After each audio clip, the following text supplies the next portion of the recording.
Mesdames et messieurs, bonjour et bienvenue à la session de la revue de presse de ce mercredi 13 novembre 2024. Fraternité Matin nous apprend que le chef de l'État, Alassane Ouattara, est rentré à Abidjan hier après un séjour à Paris. Le journal s'intéresse également à la COP29, écrivant que Tiemoko Meïlé Koné affiche l'engagement de la Côte d'Ivoire dans la mise en œuvre de l'accord de Paris.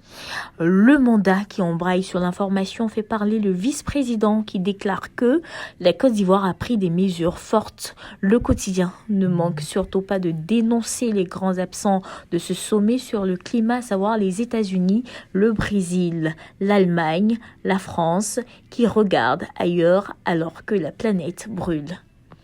L'Expression consacre sa une aux cultures émergentes, notamment la filière Sésame qui s'organise à Kong. Au plan politique, les partis politiques se préparent activement pour la présidentielle d'octobre 2025.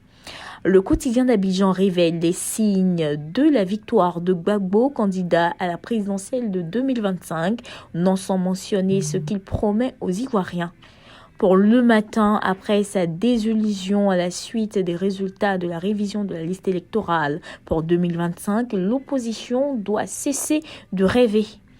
L'Inter s'intéresse au PDCI RDA, écrivant que la présidentielle 2025, Bion mélange les plans de Thiam, des cadres, du doyen, des partis politiques de Côte d'Ivoire gonflés à bloc. Pour l'heure, la direction du PDCI RDA est très préoccupée par la révision de la liste électorale. Le Nouveau Réveil affiche à sa une que Maître Blessy expose tous les ratés et obstacles de l'opération et propose qu'il faut véritablement proroger la dite opération pour une longue période. Notre Voix nous propose en manchette les motions adoptées lors du 5e congrès ordinaire du FPI. Avant de se quitter, jetons un coup d'œil sur la une de Soir Info. Il nous est rapporté qu'à Zouaounien, accusé d'être un sorcier, un enfant de 15 ans découvert mort, égorgé.